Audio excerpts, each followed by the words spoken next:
Hebreos capítulo 13, versículo 8 al 15. Este sermón en realidad es el sermón número 10. Recuerde que llevamos 6 sermones de esta serie, por la sola fide o por la sola fe o por la fe. Pero como vamos a hacer un alto en abril, quise avanzar al 10º sermón, que es de conclusiones, de aplicación de toda la temática. Entonces, como hemos avanzado 6 sermones con respecto al tema de la fe, no quisiera que desaprovecháramos este camino recorrido sin aplicar directamente por qué el Señor nos está diciendo todo, aunque en cada sermón el Señor nos ha encargado de decirnos una aplicación puntual del sermón, pero ¿por qué la serie? Entonces, por lo general, el último sermón de una serie es donde hacemos una recopilación y aplicamos la razón de ser por qué el Señor nos tuvo ocupados en ese mensaje. Entonces, como de la próxima semana vamos a hablar de la pasión del Señor, vamos a ver una miniserie de 3 o 4 sermones que vamos a abordar la última semana del Señor, el recorrido de la última semana y cuál es la preocupación del corazón del Señor antes de ir a la cruz, cuáles fueron sus oraciones, cuáles fueron sus últimos mensajes, sus preocupaciones hacia el futuro, y vamos a llegar a la Santa Cena con esa información. Por eso que hoy vamos a ver este sermón, que en la línea es el número 7, pero en la realidad es el número 10, pero el Señor nos bendice siempre a través de su palabra. Nos va a quedar 2 temas que son importantes de abordar, después de haber avanzado por la fe. Uno es, ¿cómo es que los hijos de Dios reciben fe? Recuerde lo que dice Romanos, que la fe viene por el oír y el oír por la palabra del Señor. Pero eso tenemos que desmenuzarlo, ver los contextos y ver cómo es que Dios trabajó en fe en todos los personajes que fueron llamados al frente en el capítulo 11 de Hebreos. Todos estos testigos que vimos van a ser llamados al frente y ellos dan testimonio de su fe. ¿Cómo es que ellos se les sembró la fe en el corazón y cómo es que nosotros ahora tenemos esa fe en el corazón? Eso tenemos que abordar. Eso va a ser ya en mayo, si Dios así lo dispone y no ha venido a buscarnos. También tenemos que ver otro punto importante con respecto a la fe, que es la apostasía de la fe. Y ahí debiéramos preguntarnos, a ver, ¿alguien que tiene fe podría apostatar de su fe? Apostatar significa volverse atrás, renunciar a su fe. Y en base a lo que hemos revisado en estos sermones que el Señor nos ha regalado en la serie, debiéramos preguntarnos entonces, ¿es posible que alguien que tiene fe, que fue sembrada por el Espíritu Santo en el corazón, en el alma, será posible que esa persona apostate de esa fe? Buena pregunta. La respuesta es imposible. Es imposible, pero tenemos que darle evidencia bíblica a eso. Entonces, de nuevo, ¿quiénes apostatarán de la fe? Y nos preguntamos de nuevo, ¿será que apostatan de su fe quienes no tenían una fe genuina? Como dice Juan 6:66, los que les gusta numerología, el 666, ya el 66, Juan 6:66, y algunos de sus discípulos ya no andaban con él, se devolvieron. ¿Ya? ¿Cómo es eso? Si eran discípulos del Señor, se devolvieron, apostataron. ¿Por qué? ¿Por qué pasa eso? Entonces, si se da cuenta, nos queda todavía camino que recorrer en esta serie. Fundamentar más y más nuestra fe y segundo, ver los peligros de la apostasía. ¿Para qué es la apostasía de la fe? ¿Por qué Dios la permite? ¿Pero a quién se la permite? Bien, que el Señor nos dé de su gracia. ¿Están animados con seguir en mayo, cierto? Ya, muy bien. Eso es un aviso. No sé, ¿no está la proyección? Ya. Bueno, Hebreos 13 del 8 al 15, usted sí lo tiene en su Biblia, ¿verdad? Bueno, este sermón lo he titulado Afirmar el corazón con la gracia. Afirmar el corazón con la gracia. Leamos entonces del 8 al 15 en el capítulo 13 de Hebreos. Dice así: Jesucristo es el mismo ayer, hoy y por los siglos. Esa es una declaración firme de la Escritura. O sea, si pudiéramos encontrar la esencia central de toda la carta a los Hebreos, es este texto. Hay que dejarlo destacado ahí. Si usted dice, ¿de qué habla Hebreos? Me habla de que Jesucristo es el mismo ayer, hoy y por todos los siglos. Entonces, si Él es el mismo siempre, si de Él hablaron los profetas, si en Él creyó Abraham, si en Él creyeron los del Antiguo Testamento y en Él han creído los del Nuevo Testamento, entonces, conclusión, no os dejéis llevar de doctrinas diversas y extrañas. Y aquí viene la base de nuestro sermón. Porque buena cosa es afirmar el corazón ¿con qué? Con la gracia. Eso afirma un corazón, la gracia, no otra cosa, la gracia de Dios. No dice con viandas, o sea, comidas, que nunca aprovecharon a los que se han ocupado de ellas.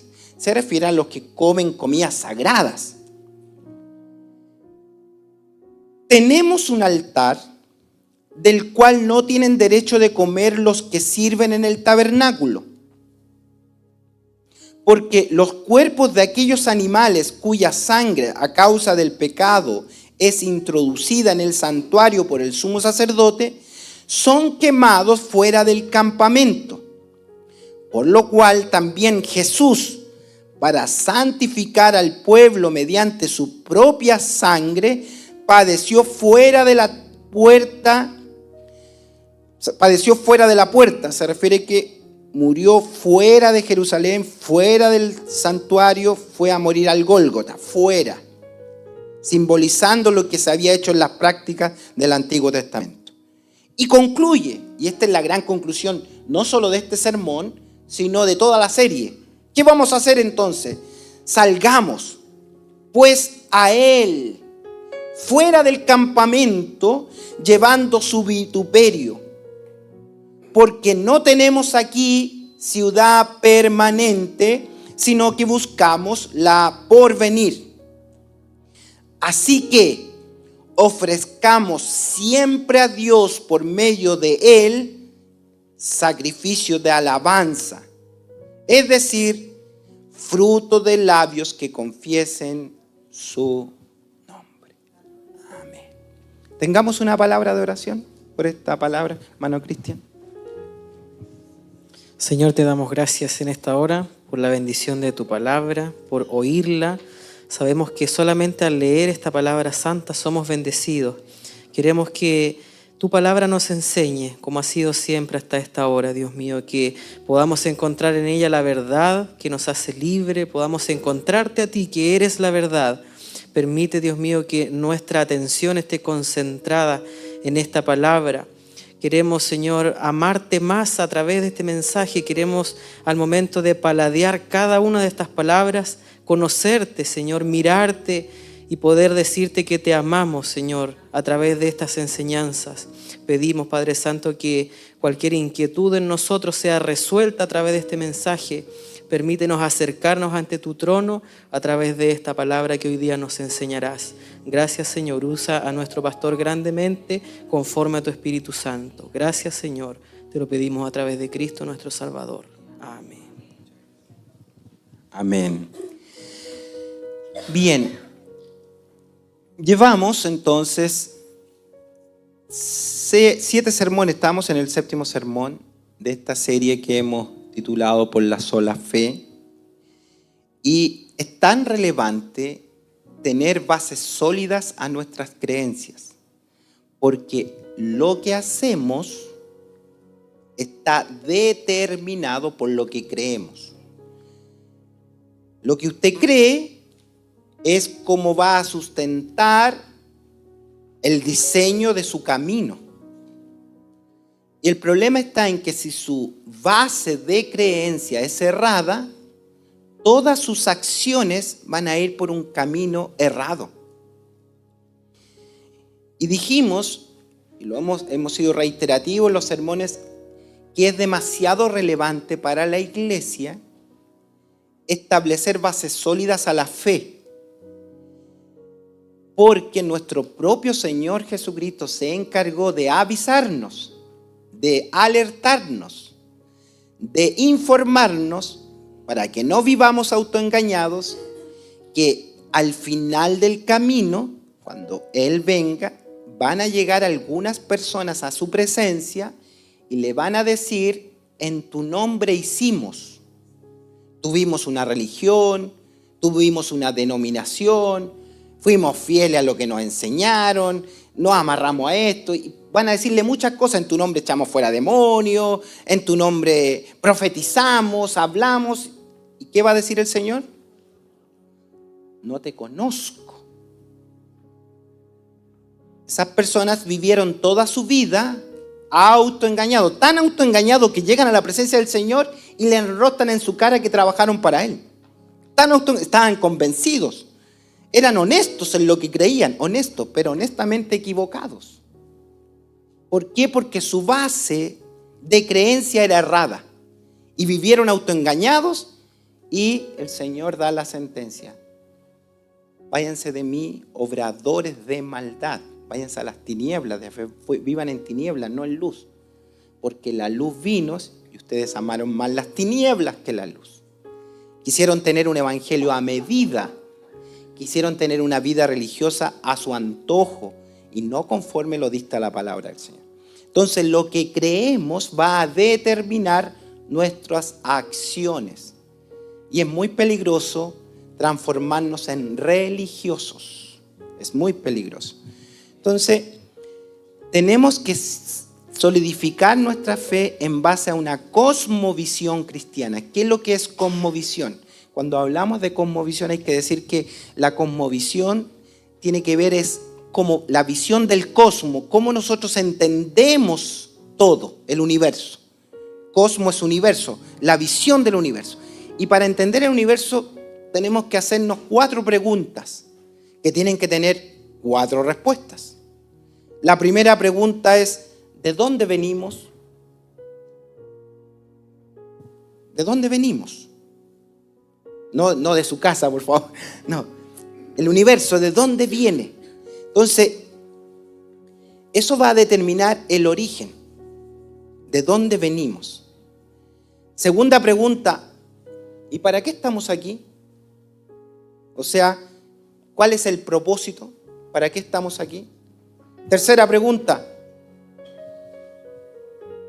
una pregunta de moralidad.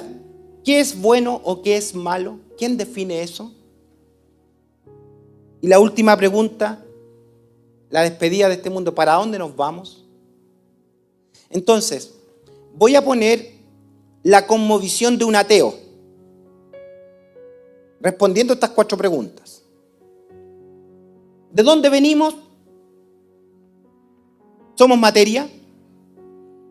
Otros pueden pensar: ¿somos reencarnados? Lo que quiera. Entonces, si yo pienso que yo soy materia, que esta vida es única, que no tengo pasado, no tengo futuro, entonces mi segunda respuesta al propósito: ¿para qué estamos aquí en la tierra? Para lo que yo decida. Yo defino mi destino, yo soy dueño de mi destino. Como nadie me creó, yo soy dueño de mi destino, yo hago lo que a mí se me place. Yo soy libre de elegir. Por eso que si yo me creo gato, miau. ¿Ya? Soy libre y me tienen que aceptar. Tú con tu mundo, yo con el mío. Entonces, la tercera pregunta es: si yo creo que soy materia, que yo defino lo que quiero ser o hacer, la moralidad, lo que tiene que ver con la moral, qué es bueno, qué es malo, también lo decido yo. Entonces, como vivimos en seres moralistas, decimos las leyes tienen que regular, la ley regula, ¿cómo nos ponemos de acuerdo? Entonces dice, tú vive tu mundo y yo vivo el mío mientras no choquemos. Porque si tú te metes en mi mundo, vas a estar en complicaciones conmigo. Entonces, ¿qué hacen las leyes? Tratan de regular un mundo de personas independientes. Hablando de las libertades, ¿sí? Entonces, si no hay un creador, si hacemos lo que queremos, no hay moralidad definida. Yo defino lo que es bueno y lo que es malo, para mí. Por tanto, ¿para dónde voy? No, después de esta vida no hay otra. ¿Se dan cuenta de que lo que yo crea va a definir mis acciones? En cambio, para un cristiano, ¿de dónde venimos? Somos creación de Dios. Establezco que hay un creador. ¿Para qué estoy aquí en la tierra? ¿Saben para qué estamos aquí en la tierra? ¿Para qué existimos? ¿Cuál es el propósito de nuestra existencia? No se olvide, iglesia, tiene una sola respuesta. Somos para la gloria del Señor. Usted no está aquí para ser salvo. Eso es minimizar la gracia. Eso no es. El ser salvo es parte de un gran paquete de amor que incluye sacarlo de la llama del infierno, porque Dios lo ama tanto que no lo quiere dejar ahí. Pero incluye más cosas. Por eso que, paréntesis, apague la cámara.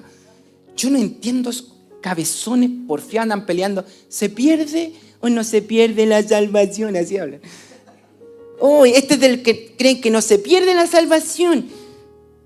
No, hermano, la cosmovisión es algo mucho más grande. Cuando usted conoce a Dios, quiere vivir para su gloria, le da lo mismo la llama del infierno. Ni siquiera va a conocer la llama del infierno. Conózcalo a Él. Es demasiado rico, es demasiado amplio, es demasiado glorioso. Estar en su presencia no tengo verbo para decirlo. Es muy hermoso. Entonces no ando preocupado de eso. Si el amor cubre multitud de pecados. Entonces, ¿para qué estamos aquí? Para la gloria del Señor. Eso lo define mi creencia. Yo creo en un creador que creó mi vida con propósito para su gloria. Y tercero, entonces, ¿quién define la moralidad? ¿Quién va a definir qué hago y qué no hago? ¿Quién me pone las reglas? ¿El creador? ¿El que me diseñó? Si yo creo que hay un creador, entonces creo a sus reglas, a su moralidad. Y también no ando ahí discutiendo. La ley. A ver, la ley. La ley es del Antiguo Testamento. Ahora estamos en la gracia, podemos hacer lo que queramos. No, pues, vaya al discipulado, por favor, vaya al discipulado. No. La ley me refleja el carácter de este Dios que me creó. Para eso la ley, para decirme cómo es, qué piensa Él. Ahora yo voy a tratar de agradarlo a Él, no por cumplimiento de ley, sino por amor. Cuando yo conozco eso, la moralidad definida. Claramente hay leyes ceremoniales que justamente la palabra del Señor se encarga de decirnos que ya no están. Ya no están esas leyes ceremoniales, porque vino lo perfecto, vino Cristo. Entonces ya no necesito derramar sangre de un cordero, porque el cordero que quita el pecado del mundo ya vino. Entonces ahí vino lo mejor, reemplazó lo otro. Pero todo aquello que la Biblia se ha encargado de decirnos que sí, que no se ha terminado, sigue vigente. Si la Biblia dice no, se acaba. Si la Biblia no dice nada, es que continúa. Entonces muchas cosas del Antiguo Testamento están vigentes porque pertenecen al carácter de Dios. Él define la moralidad. ¿Y para dónde vamos? La cosmovisión cristiana, ahí estamos claritos, ¿cierto? ¿Para dónde vamos? Entonces le pregunto, ¿cómo vive su vida? ¿Cuál es su cosmovisión? Va a depender cuál es su base en la verdad. Ahora, es tan peligroso las estrategias del diablo, de Satanás, del adversario, que él no lo va a atacar con una bomba nuclear a usted en su casa. Tampoco habían personas que andaban espirituados, no, es que los pitufos están llenos de demonios, los pitufos, y ocuparon sermones enteros para hablar de los pitufos. Otra cosmovisión, no, en la vacuna del COVID viene el chip del 666, la marca de la bestia, no se pongan la... Y hay pastores dijeron, no se ponga la vacuna porque viene el chip. Oh, Dios mío, Señor Jesús. Entonces, la conmovisión de la gente, alejado de una realidad divina. Así no ataca el diablo. Léalo en la Biblia. En la Biblia va a ver usted que no atacó así, porque cuando él se le ocurrió atacar de esa forma sangrienta de persecución, la iglesia más creció. Los hombres más se fortalecieron en la fe. Cada vez que él atacó con bombas, la iglesia floreció. Entonces dijo, no lo hace así. Es diablo, pero no es tonto. ¿Ya? Entonces, ¿cuál es la estrategia? Si usted va a Génesis, veamos ahí, linkeemos 2 textos nomás de Génesis 1, del Génesis 2. Mire, vean su Biblia, por favor. Recuerden que Dios le plantó un árbol, plantó un huerto para Adán, ¿cierto? Y le da una orden. Aquí está la ley. Ahora, cuando Dios le planta un huerto a Adán, cuando Dios creó a Adán, cuando Dios le da todo esto, pregúntense ustedes, por favor, ¿fue por gracia o fue por ley? Todo esto que hizo Dios, usted sabe que Dios creó a Adán del barro, después le hizo una señora, una esposa, le plantó un huerto, todo eso. ¿Lo hizo por ley o lo hizo por gracia? Por gracia. Porque nadie le hizo, Dios solo decidió en su corazón hacer todo esto. ¿Qué mérito hizo el hombre? Ninguno. Solo fue favorecido con la misericordia de Dios que le comparte todo este beneficio. Entonces el huerto del Edén es por gracia. Entonces, ¿qué es primero, la gracia o la ley? La gracia, siempre ha sido la gracia. La gracia ha estado presente desde que Dios ha dado a conocer a los hombres. ¿Por qué esta gracia? Es por la conmovisión. Porque Él tiene que darse a conocer como creador, tiene que dar a conocer propósitos, tiene que dar a conocer una moralidad y tiene que dar a conocer un destino. Entonces, Dios da todo esto por gracia y debe, en su gracia, dar normativa. Recuerde que la ley habla del carácter de Dios. Yo hice esto para mi gloria, dice Dios, y quiero que ellos disfruten de mí, pero la única manera de disfrutar de esto es la obediencia. Entonces, nuestro corazón va a ser sacudido siempre por diferentes sensaciones y emociones. Siempre nuestro corazón va a ser sacudido por querer salir del propósito de Dios.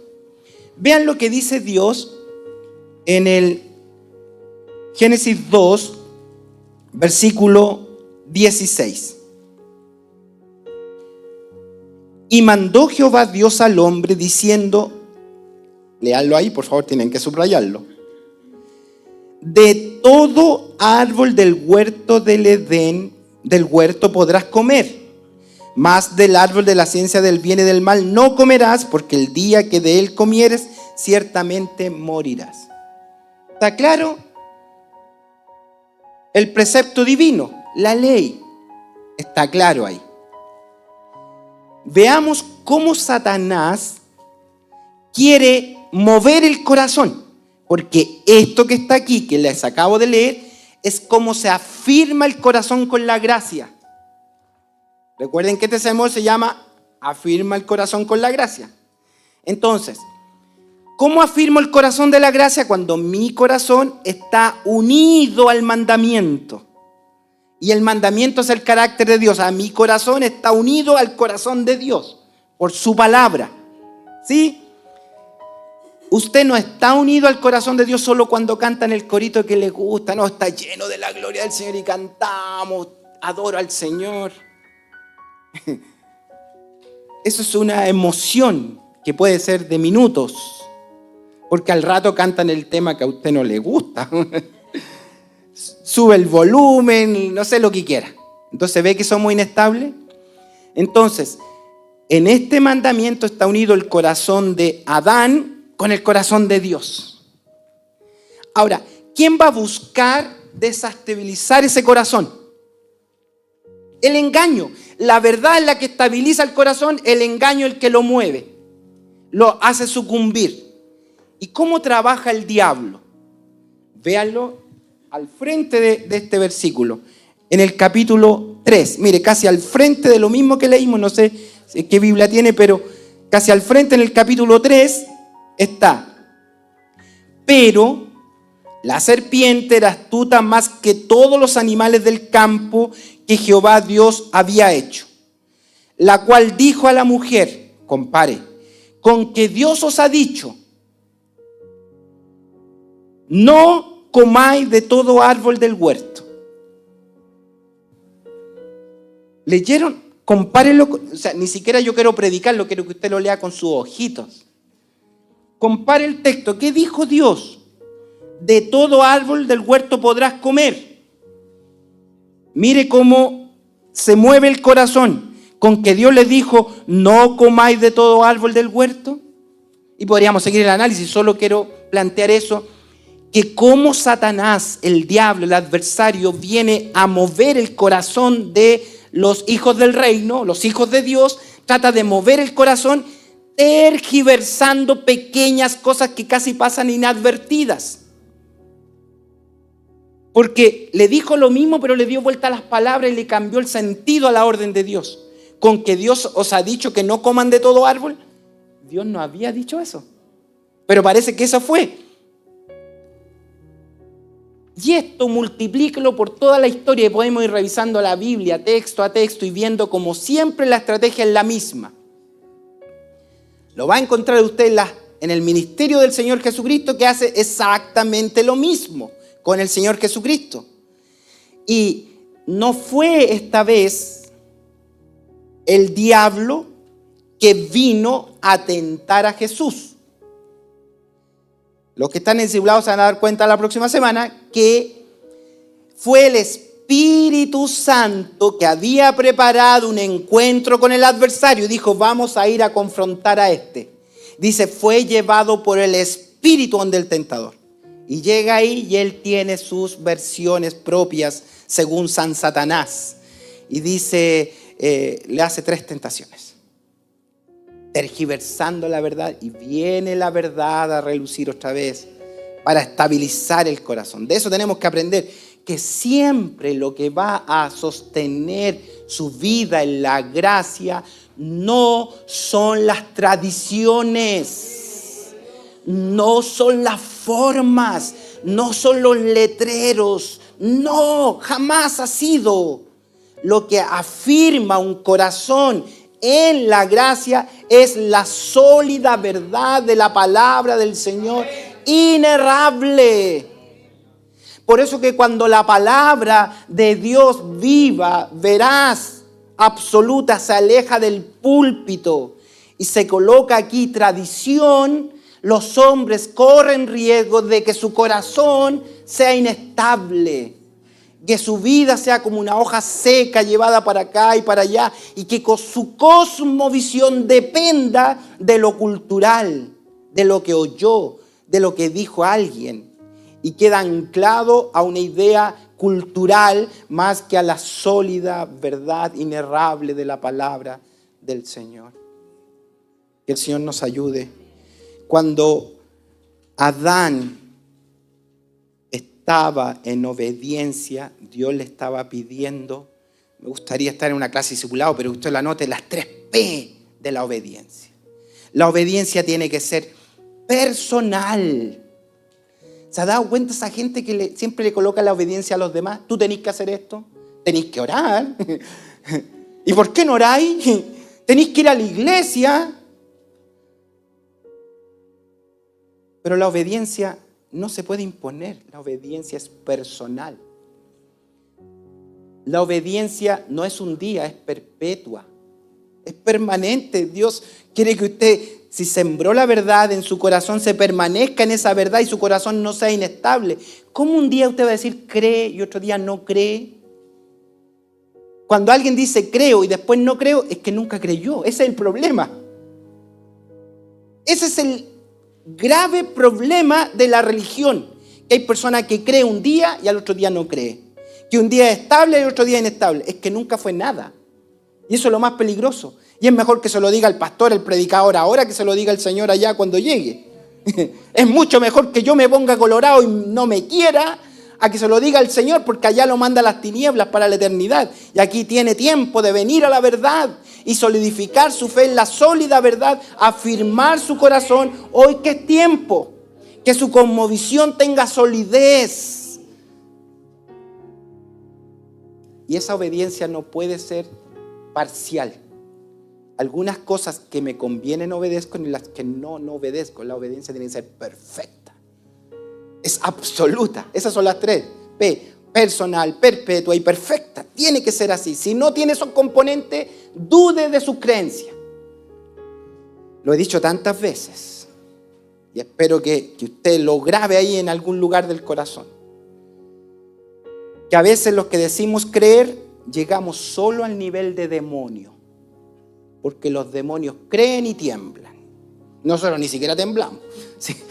Así que cuestiónese.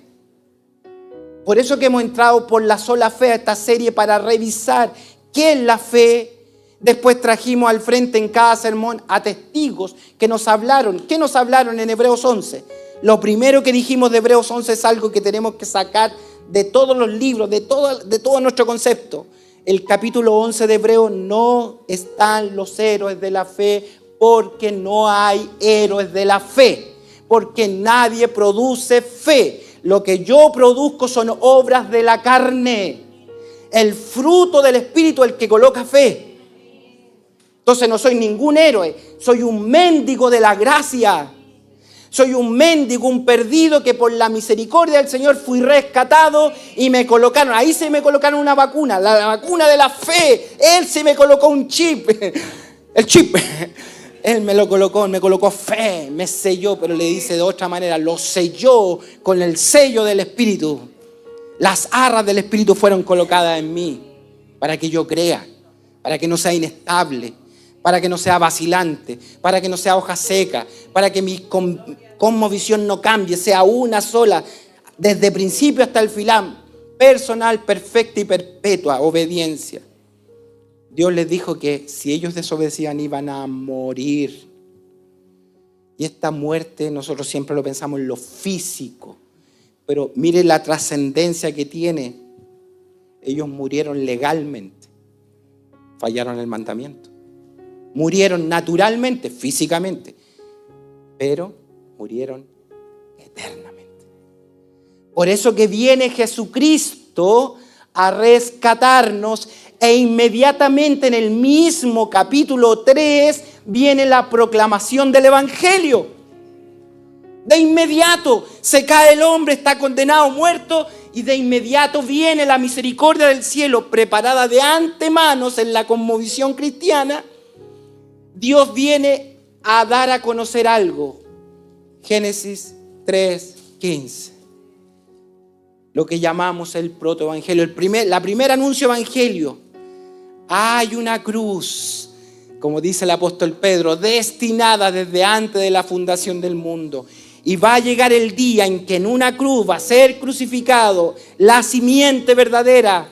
Jesucristo va a ser crucificado en la cruz. Y Él va a recibir una herida en sus pies, como lo clavaron, pero en ese mismo clavo va a ser una herida mortal en la cabeza de Satanás, vencido para siempre por el poder de Cristo. Desde ahí usted va a encontrar que a través de toda la Biblia, el mensaje evangélico por amor, por gracia, va a venir siendo anunciado a los hombres. Y muchos del Antiguo Testamento, Enoc, Abel y todos los que nos mencionó, entraron al camino de la fe, caminaron con Dios. ¿Se acuerdan? Esos que caminaron los peregrinos con una teología. ¿Cuál era su teología? Creían en ese Cristo que venía. Dice, lo saludaron de lejos, saludaron la esperanza porque venía el Cristo.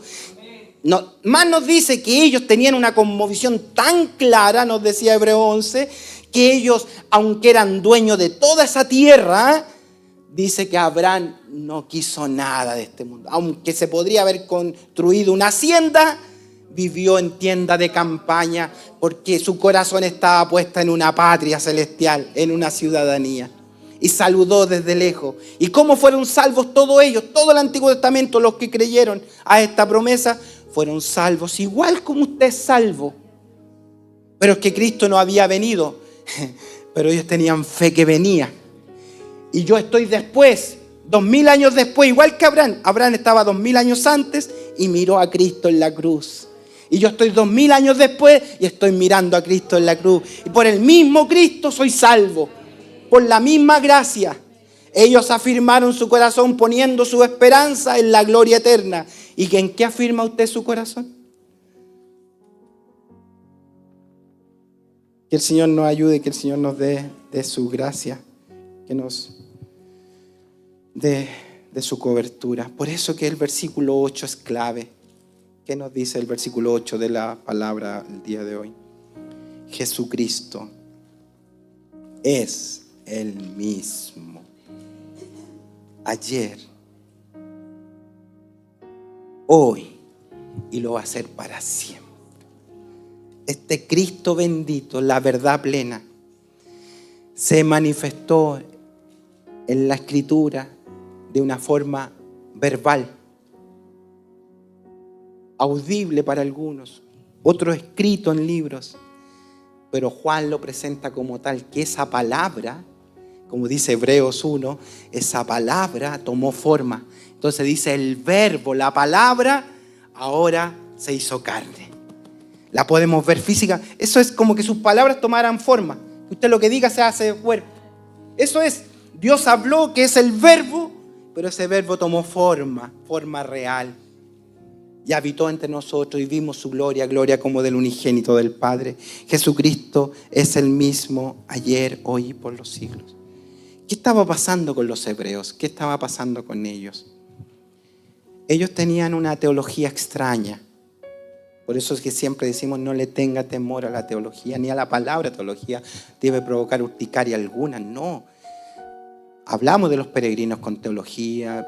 Los hebreos tenían una teología distorsionada. ¿Por qué? Porque frente a las aflicciones, frente a la enfermedad, frente a la persecución, ellos vieron una oportunidad porque el Imperio Romano reconocía a los judíos, pero no reconocía a los cristianos por encontrarlos revolucionarios y no adorar al César. Los consideraban un partido político revolucionario, por eso los persiguió tanto. En cambio, ve a dónde iba a evangelizar los apóstoles, en la sinagoga. ¿Por qué? Porque existía, no tenía ningún problema, porque era una religión reconocida por el Estado. Entonces, ve a estos pobres hebreos, hermanos, que tienen un conocimiento de Dios, una fe. Ellos dicen, vamos a volver a las prácticas antiguas mejor. Vamos a volver a hacer sacrificios. Vamos a volver, si total el Dios es el mismo. Y reemplazaron la gracia, su corazón fue movido de la gracia y empezaron a hacer prácticas religiosas. Entonces lo que hace el escritor a los hebreos es traerlos para que afirmen su corazón con la verdad. Y nos ha expuesto todo esto que hemos visto en los sermones. Que es necesario que tengamos una fe sólida. Que venido Cristo vino lo perfecto, porque Él es el mismo ayer, hoy, por los siglos. Ya no necesitamos imágenes, sino que Él es la realidad. Que todo lo Antiguo Testamento era sombra de lo verdadero, que Él ya vino en lo perfecto. Por eso permítame un paréntesis, amada iglesia. Para los que son bien sionistas o tienen su esperanza puesta como en Israel. Hermano, ¿usted cree, qué pensaría usted que piensa el cielo? Que se vuelva a construir un templo y vuelvan a haber sacrificios de animales. Eso es un insulto al Rey de Gloria. Es un insulto porque todos esos sacrificios de animales ya fueron. No hay que volver a sacrificar animales porque son del Antiguo Testamento. Son sombra de lo verdadero, en una señal, en una predicación que venía lo verdadero, pero cuando viene lo verdadero se presenta. Ahí el Cordero de Dios, se presentó el Cordero, se sacrificó el Cordero, que es Cristo el Señor, y la Escritura se encarga de decirnos que Él ascendió y está sentado a la diestra de Dios el Padre. Esa es nuestra cosmovisión y Él vendrá a buscarnos. Entonces, ¿por qué pensar en restablecimiento de cosas terrenales cuando venido el Cristo perfecto, ya estamos en Él y Él ha construido moradas eternas para nosotros en los cielos, no en la tierra? Por eso es que la gente que vive en la tierra, su corazón es inestable. Y eso es lo que le está diciendo. A lo mejor con esa introducción o ese comentario podemos entender mejor los textos que hemos leído. Leo: Jesucristo es el mismo ayer, hoy y por los siglos. No os dejen llevar por doctrinas diversas, extrañas, dice. Porque buena cosa es afirmar el corazón con la gracia. Eso es lo que tenemos que hacer, afirmar el corazón con la gracia. No lo afirmes con viandas, y ahí se refiere a las comidas de los animales, que nunca aprovecharon a los que se han ocupado de ella, nunca aprovechamos. Entonces aquí déjenme explicarles lo que hacían los israelitas, y eso es lo que nos está explicando el texto. Había un tabernáculo. Cuando el pueblo iba caminando por el desierto, construyeron un tabernáculo. Y venían las familias y presentaban un sacrificio para cubrir el pecado, no quitar el pecado, cubrir el pecado, lo tapaban. Al cubrir su pecado, tomaban la sangre de ese animal, lo colocaban en el altar del sacrificio, y los desechos de ese animal se comían la carne de los sacerdotes. No toda, por cierto, pero se comían una parte de los sacerdotes. Y los desechos del animal se iban a depositar fuera del campamento a un lugar que se llama Gehenna, infierno. Esa es la palabra infierno. Entonces tomaban todos los desechos de lo impuro, simbólicamente, porque traspasaban los pecados al animal, pero esto es simbólico. No producía cambio porque dice que cubre el pecado, no que quita el pecado. Los sacrificios cubrían el pecado, o sea, lo tapaban, lo ocultaban de Dios. Y simbólicamente se los pasaban al animal, y ese animal, los desechos los llevaban al Gehenna, al infierno, afuera del campamento, que era el basural. Y que había un mal olor y estaba siempre prendido y salían gases y todo. Era un lugar inmundo que los israelitas no podían tocar. Entonces, ¿qué está diciendo el escritor? Ustedes están recordando viejas prácticas. Ustedes quieren matar animales y comer de ese animal y ir fuera del campamento y llevar los desechos. Entonces él aplica, vean cómo lo aplica, y dice: no, afirmen su corazón con la gracia. Y me pregunto, buena pregunta, ¿cierto? Para ir en las conclusiones. ¿Y ahí cómo afirmo el corazón con la gracia? Ya, ¿cómo un cardiólogo, algo? ¿Cómo afirmo el corazón con la gracia? Entonces aquí dice cómo hay que afirmar el corazón con la gracia. Ver el texto. Tenemos un altar, dice. Iglesia, usted, hermano, tiene un altar del cual no tienen derecho de comer los que sirven en el tabernáculo, porque los cuerpos de aquellos animales cuya sangre a causa del pecado es introducida en el santuario por el sumo sacerdote son quemados fuera del campamento. Eso es lo que pasaba. Y ahora mire cómo lo aplica. Por lo cual también Jesús, para santificar al pueblo mediante su propia sangre, padeció fuera de la puerta. Salió de Israel, salió de Jerusalén, no en el templo, sino fuera, en el Gólgota, que está fuera de Jerusalén. ¿Qué simboliza él? Que él llevó la maldición hasta allá.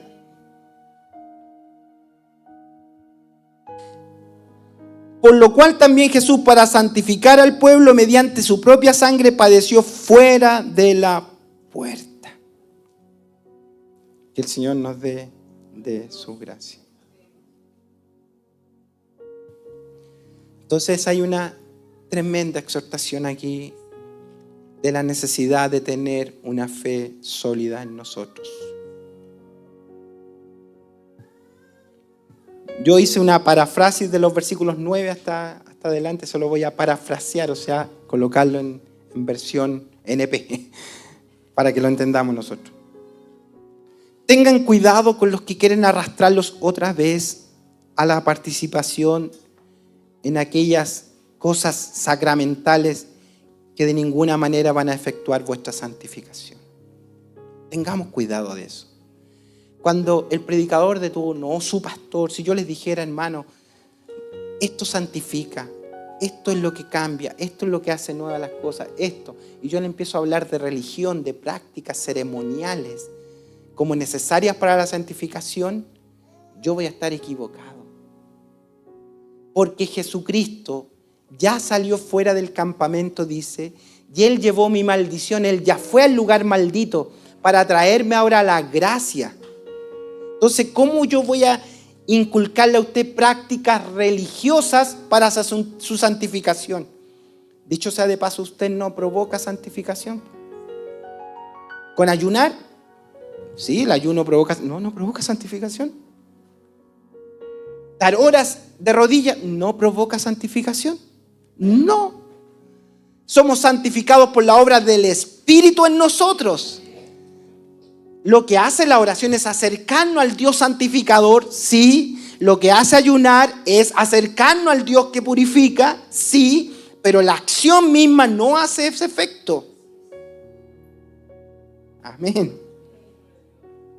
Versículo 10, porque nosotros tenemos el auténtico sacrificio.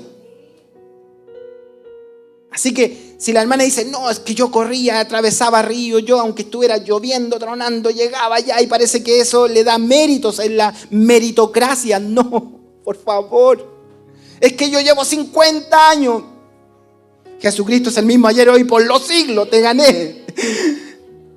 Méritos. Cuando se predica el mérito, cuando se predica la obra humana, hemos caído en el error, tergiversar la verdad. Es pequeñas cosas que parecen que es la verdad, pero no es la verdad. Por eso necesitamos que nuestra fe siempre sea sometida a prueba. Porque hay muchos que tienen una fe híbrida, una fe mezclada. Esto lo aprendimos en pandemia, lo híbrido, ¿cierto? Híbrido es que mitad presencial, mitad online, ¿sí? Entonces lo mismo, algunos tienen una fe híbrida. Mitad verdad, mitad verdad. Eso es mitad mentira o es toda mentira, no sé. ¿Ya? Porque nosotros tenemos el auténtico sacrificio, el único que verdaderamente nos puede salvar. Y este es el Señor Jesucristo. Si ustedes vuelven a un sistema, a una religión, se excluyen del derecho de participar del verdadero sacrificio de Cristo. No lo reemplacemos, es irreemplazable. La fe que es por la gracia no se reemplaza con obras materiales. No, hermano, por favor, nada de eso. Recordemos que el sacrificio de Jesucristo fue realizado fuera de las murallas de Jerusalén. Estoy parafraseando el texto. Y por lo tanto, para beneficiarnos de Él, nosotros también tenemos que salir fuera de la ciudad. Y aquí está. ¿Qué es lo que está invitando? Y esta es como la gran conclusión de todo lo que hemos visto. ¿A qué nos invita? Usted está parado, simbólicamente obviamente, en la puerta de Jerusalén. Para los que añoramos viajar a la Tierra Santa, entre comillas. Ya, estoy parado en la puerta de Jerusalén. ¿Puedo ir al templo o puedo ir al Gólgota? En el templo están las prácticas religiosas. En el templo está el ceremonial. En el templo está todo esto que parece glorioso, que alguna vez fue hermoso, lleno de la gloria del Señor. Y afuera del campamento, afuera de Jerusalén, está el sacrificio de Cristo en la cruz, único y perfecto. Entonces le está diciendo a Hebreos, ¿qué camino van a tomar ustedes? ¿Se van a ir allá? ¿Quieren volver a las prácticas religiosas porque este camino es más difícil? En este camino lo persiguen, en este camino tiene que renunciar, en este camino su obediencia tiene que ser personal, perfecta y perpetua. Allá le echamos la culpa al animal. Allá vivimos como queremos y allá le tiramos agua bendita, lo bautizamos, tírele sangre, años de antigüedad del cristianismo, está escrito en el registro de la iglesia, está escrito en el libro de la vida, lo que quiera. Ahí está, vaya para allá. Allá está el pastor que lo abraza, que le da tecito, cafecito, lo invita a la casa, que es súper buen pastor y todo. Cristo, su sacrificio perfecto, un llamado a la obediencia, una obediencia perfecta, perpetua, personal, suya. Entonces la invitación es salgamos. Dice, salgan al encuentro de Él, porque estando en Él tienen todo, porque Él es el mismo ayer, hoy y por los siglos. Lo que usted necesita es Cristo el Señor. Versículo 13, concluyo. Dice así el escritor, salgamos entonces. ¿Ve? Ese es salir. Nosotros no estamos en Jerusalén. ¿De qué salimos? De nuestra religión, de nuestra cosmovisión que nos aleja de Dios, de nuestras falsas creencias, de nuestra falsa moralidad, de nuestro falso orgullo, de nuestra vanidad, de nuestra soberbia. ¿Por qué vamos a ser salvos? Por pura gracia. ¿Por qué estamos en el Señor? Por pura gracia. Es que nuestro corazón se vuelve vacilante porque engañoso es el corazón más que todas las cosas. Y mi corazón engañoso piensa que por la credencial de pastor me voy a salvar. Piensa porque lleva años en el Evangelio. Piensa porque es hijo del hijo del hijo. Porque es heredero del obispo Umaña. Porque es connotado con el Huber. Porque es hijo directo. Trabajó directo con el obispo San Martín. Porque predicó junto a Wesley. Porque... ¡ay! Que gane de pescar todos esos argumentos y echarlo a una hoguera y dice salgamos, corramos, salgamos pues a Jesús fuera de todo este campamento, de este orgullo, de esta vanidad, llevando su vituperio, dice. Lo que tenemos que tener como credencial única, exclusiva en nuestra manera de pensar es el vituperio de Cristo. Mi corazón tiene que ser afirmado con los clavos de la cruz en una gracia bendita en mi alma. Salgamos a Jesús fuera del campamento llevando el vituperio, porque no tenemos aquí una ciudad permanente, sino que al igual que Abraham, al igual que Noé, al igual que todos los que nos hablaron en el capítulo 11, tenemos, dice, una ciudad permanente. Buscámosla por venir. Buscamos esa ciudad y caminamos aquí saludando y diciendo vamos a estar en la ciudad del Dios vivo. Yo no quiero Jerusalén por Jerusalén. Hay algunos hasta que les gusta la bandera sionista y todo eso. Inclusive algunos andan buscando si su apellido es judío. Me dan ganas de...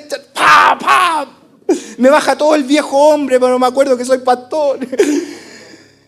Ay, venida la gracia, me inyectaron algo que es la fe del Señor y por mis venas empezó a correr la sangre de Jesucristo que me lavó, que me limpió, que me hizo nueva criatura y ahora soy miembro del reino de los cielos, tengo ciudadanía celestial. ¿Cómo voy a querer cosas terrenas si vino lo mejor? Jesucristo es el mismo ayer, hoy y por los siglos. Salgamos de cualquier argumento humano. Con la fe que el Señor ha colocado en nuestra alma, salgamos de cualquier sistema religioso, de cualquier ideología, de cualquier argumento. Su cosmovisión tiene que ser puesta ya en lo porvenir. Y con eso vamos, segundo y último, ofrezcamos siempre a Dios. Entonces, no un día, no cuando estoy sano, no cuando me va bien, no solo el día que hablan bien de mí, cuando hablan mal de mí, cuando no me quieren, todo lo que nos pasa en esta vida. Así que ofrezcamos siempre a Dios por medio de Él, por medio de Cristo, por su sacrificio. ¿Qué vamos a ofrecer nosotros? No sangre, no animales, no camine de rodillas. Ay, he escuchado hermanitos que dicen, si yo caminara ni caminando de rodillas podría pagar lo que recibió. ¿Ha escuchado eso, hermana María? Entonces yo le digo, hermanita, no camine de rodillas, mejor póngase de pie, levante su brazo y glorifica al Señor. Si el Señor no quiere rodillas peladas con sangre, ¿para qué? No hay sacrificios. Dice David, tú no quieres sacrificios que yo daría. No quieres eso. Tú quieres un corazón contrito. El escritor al Hebreo dice, afirma tu corazón en la gracia. Quieres un corazón afirmado de la gracia. Ofrezcamos siempre a Dios por medio de Él sacrificio de alabanza. Es decir, fruto de labios que solo confiesen el nombre del Señor. No confiese su nombre, no confiese su apellido, No confiese su cargo, no confiese su iglesia, no confiese su institución, no confiese sus ideologías, no confiese. Lo único que tenemos que confesar es que Cristo es el Señor ayer, hoy y por los siglos, y que Él nos invita a correr a la cruz para encontrarnos con una ciudadanía mucho mejor que la Jerusalén terrenal. Por eso termina la Biblia y termino mi mensaje diciendo: vi descender del cielo como una esposa ataviada, la nueva Jerusalén, la ciudad de Dios. Y ya les prediqué en otro sermón quién es esa ciudad de Dios, quién es esa nueva Jerusalén. Somos nosotros, una esposa ataviada para su marido. Que el Señor les bendiga. Que la gracia del Señor abundantemente esté en su corazón. Que su corazón esté firme en la gracia. Afirme su corazón con la gracia. Afirme que nada lo mueva de la verdad, que nada, el diablo va a venir a tergiversar la verdad, pero usted tiene que estar firme en la verdad, tiene que tener esta fe como firme ancla del alma. Vamos a orar, vamos a darle gracias al Señor.